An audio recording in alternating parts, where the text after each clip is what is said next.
नमस्कार. आजच्या व्हिडिओमध्ये आज आपण वाळवण रेसिपी सिरीज पाहत आहोत. यामध्येच आज आपण बनवणार आहोत रेशनच्या तांदूळापासून पांढरी शुभ्र चकली. यालाच खारोडे असंही म्हटलं जातं.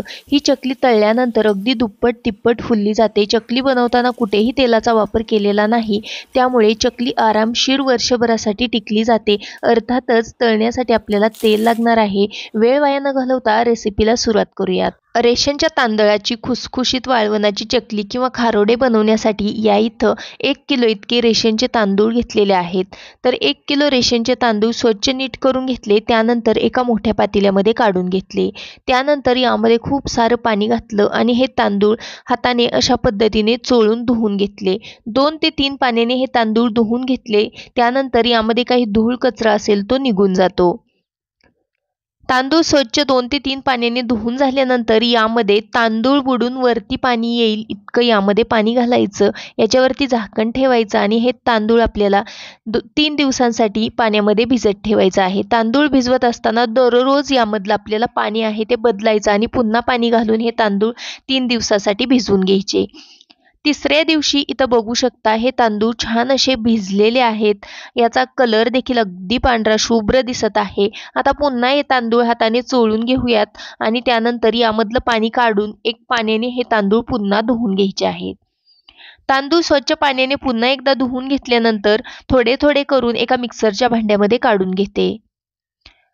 आता यामध्ये पाणी घालायचं आहे आणि हे मिक्सरला छान असं बारीक करून घ्यायचं आहे. तांदूळ वाटत असताना तुम्हाला जेवढं पाणी लागत आहे तेवढं तुम्ही इथं पाणी घालू शकता. कमी अधिक पाण्याचा वापर केला तरी देखील चालू शकतं हे तांदूळ बारीक करत असताना. बारीक केलेले तांदूळ आपण एका पातेल्यामध्ये काढून घेऊयात. तर याच पद्धतीने मिक्सरच्या भांड्यामध्ये थोडे थोडे तांदूळ आणि पाणी घालत हे तांदूळ मी सगळे वाटून घेणार आहे. तर या ठिकाणी तुम्ही बघू शकता सगळे तांदूळ मी याच पद्धतीने छान असे बारीक करून घेतलेले आहेत. सर्वात शेवटी मिक्सरचं भांडं विसरून यामध्ये पाणी घालत आहे. तर पाण्याचं प्रमाण हे जास्त झालं तरी देखील चालू शकतं. तर या ठिकाणी हे सर्व तांदूळ मी पाण्याचा वापर करत छान असे बारीक करून घेतलेले आहेत. आता याच्यावरती झाकण ठेवूयात आणि रात्रभर हे तांदूळ किंवा तांदळाचं जे पीठ आहे ते आपण भिजण्यासाठी असंच ठेवूया.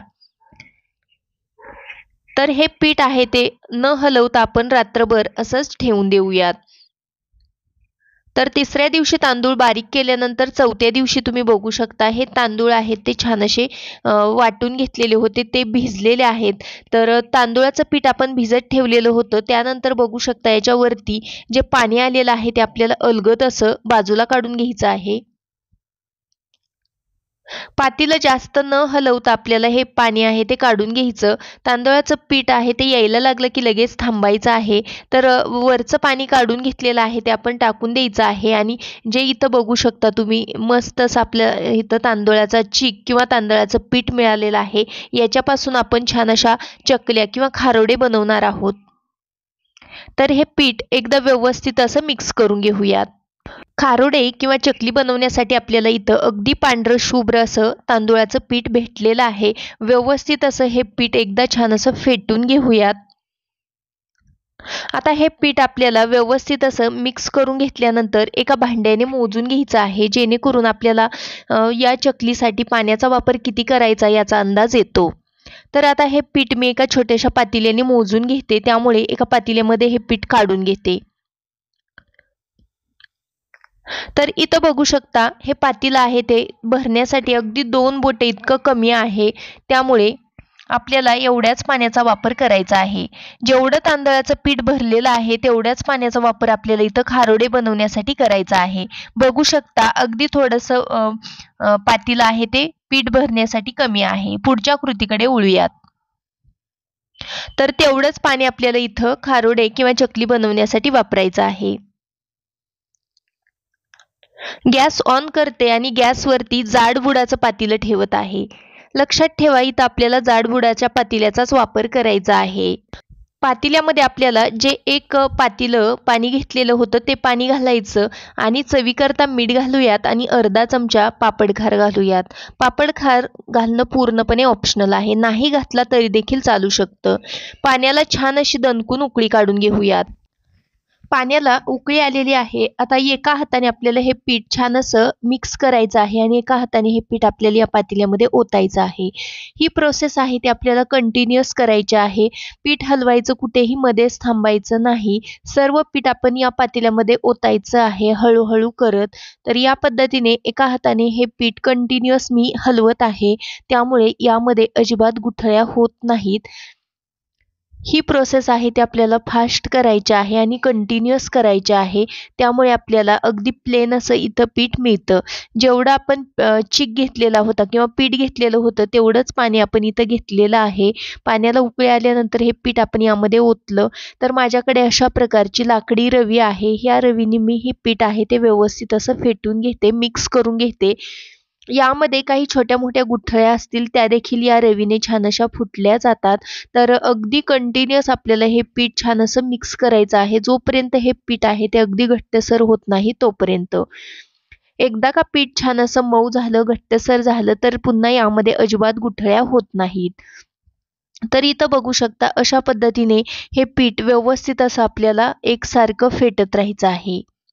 थोड्या वेळानंतर तुम्ही बघू शकता हे पीठ छान असं घट्टसर झालेलं आहे. आता याला फेटण्याची अजिबात आवश्यकता नाही.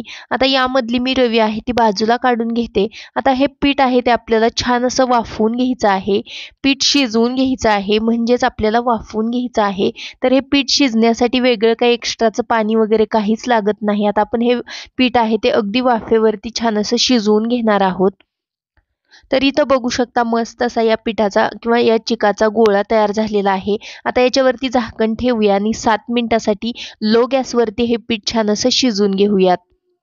7 मिनिट झालेले आहे. त्यानंतर एका बाजूने हे पीठ छान असं वाफवून झालेलं आहे. पुन्हा एकदा हे पीठ छान असं आपण मिक्स करून घेऊयात आणि पुन्हा एकदा आपल्याला याच्यावरती झाकण ठेवायचं आहे आणि 7 मिनिटासाठी हे पीठ पुन्हा एकदा छान असं वाफवून घ्यायचं आहे. चकली किंवा खारोडे बनवण्यासाठी हे तांदळाचं पीठ आहे ते अगदी व्यवस्थितच आपल्याला शिजवून घ्यायचं आहे. जर का पीठ शिजवायचं आपलं कच्चं राहिलं तर आपले खारोडे आहेत ते मध्येच तुटू शकतात. वाळवल्यानंतर खारोडे तुटू शकतात. त्यामुळे पीठ अगदी छान असंच आपल्याला 15 मिनिटासाठी शिजवून घ्यायचं. अगोदर आपण 7 मिनिटं हे पीठ शिजवलं, त्यानंतर हलवून घेतलं आणि पुन्हा आता आपण झाकण ठेवलेलं आहे. तर पुन्हा 7 मिनिटं हे पीठ मी छान असं शिजवून घेतलेलं आहे. पुन्हा एकदा हे पीठ व्यवस्थित असं मिक्स करून घेते. खारोडे किंवा चकली बनवण्यासाठी लागणारं पीठ शिजलं आहे की नाही हे चेक करण्यासाठी आपल्याला हाताला थोडंसं पाणी लावायचं आणि हातावरती आपल्याला थोडंसं पीठ घ्यायचं आहे. त्यानंतर हे पीठ अशा पद्धतीने याची गोळी बनवून घ्यायची. तर गोळी बनवत असताना तुम्ही बघू शकता हाताला पीठ कुठेही चिकटलं नाही, म्हणजेच पीठ छान असं शिजलेलं आहे. शक्यतो 15 मिनिटामध्ये हे पीठ छान असं शिजलं जातं. लो गॅसवरती पीठ आपल्याला शिजवून घ्यायचं आहे. तर इथं बघू शकता आपलं खारोडे किंवा चकली बनवण्यासाठी लागणारं जे पीठ लागतं ते बनवून तयार झालेलं आहे. आता आपण चकली बनवण्यासाठी घेऊयात. त्यासाठी इथं मी अशा प्रकारचा साचा घेतलेला आहे. तर माझ्याकडे अशी चकलीची प्लेट आहे. जो चकलीचा खरबडीत प्लेटचा भाग आहे तो आपल्याला बाहेरच्या बाजूने करायचा आणि अशा पद्धतीने ही प्लेट आपण साच्यामध्ये घातलेली आहे. आता यामध्ये आपल्याला तयार केलेलं चकलीचं पीठ आहे ते छान असं भरून घ्यायचं आहे. तर यामध्ये हे पीठ भरत असताना आपल्याला दाबून दाबून भरायचं आहे. त्यामुळे चकली मध्येच कुठेही तुटली जात नाही. साच्यामध्ये पीठ भरलेलं आहे. आता याच्यावरती झाकण लावूयात आणि चकल्या बनवण्यासाठी घेऊयात. तर उरलेलं पीठ आहे ते झाकून ठेवायचं आहे. तर गॅस अजूनही मी चालूच ठेवलेला आहे. अगदी लो गॅस ठेवलेला आहे. जवळपास अर्ध्या चकल्या होईपर्यंत मी गॅस लो ठेवणार आहे आणि याच्यावरती झाकण ठेवणार आहे. त्यामुळे पीठ छान असं गरम राहतं. पीठ गरम असतानाच आपल्याला याच्या चकल्या घालण्यासाठी घ्यायच्या आहेत. ह्या चकल्या आहेत त्या मी एका पॉलिथिन सीटवरती घालणार आहे. तुम्ही सुती कापडावरती देखील घालू शकता. तर या पद्धतीने बघू शकता अगदी मस्त गोल गरगरीत पांढरी शुभ्र इथं आपली चकली किंवा खारोडे बनवून तयार होत आहेत. तर याच पद्धतीने मी उरलेल्या सर्व चकल्या आहेत त्या घालून घेणार आहे. चकली बनवताना मध्येच कुठेही तुटत नाही. तुम्ही बघू शकता अगदी पांढरी शुभ्र चकली बनवून तयार होत आहे. सर्व पिठाच्या चकल्या मी बनवून घेतलेल्या आहेत. तुम्ही बघू शकता अगदी पांढऱ्या शुभ्र आणि खूप साऱ्या चकल्या बनवून तयार झालेल्या आहेत. 2 दिवस कडकडीत उन्हामध्ये ह्या चकल्या मी छान अशा वाळवून घेतलेल्या आहेत. तुम्ही बघू शकता अगदी पांढऱ्या शुभ्र अशा चकल्या बनवून तयार झालेल्या आहेत. चकलीमध्येच कुठेही तुटलेली नाही. चकली तळण्यासाठी मी गॅसवरती कढई गरम करायला ठेवलेली आहे. त्यामध्ये तेल गरम करून घेतलं. चकली घालता क्षणी तुम्ही बघू शकता मस्त दुप्पट तिप्पट छान अशी फुलली जात आहे. अगदी पांढरी शुभ्र चकली बनवून तयार होत आहे. याच पद्धतीने उरलेल्या काही चकल्या मी तुम्हाला तळून दाखवते. तर इथं बघू शकता काही चकल्या तळून घेतलेल्या आहेत. अगदी मस्त खुसखुशीत पांढऱ्या शुभ्र चकल्या बनवून तयार झालेल्या आहेत. व्हिडिओ आवडला असेल तर व्हिडिओला प्लीज एक लाईक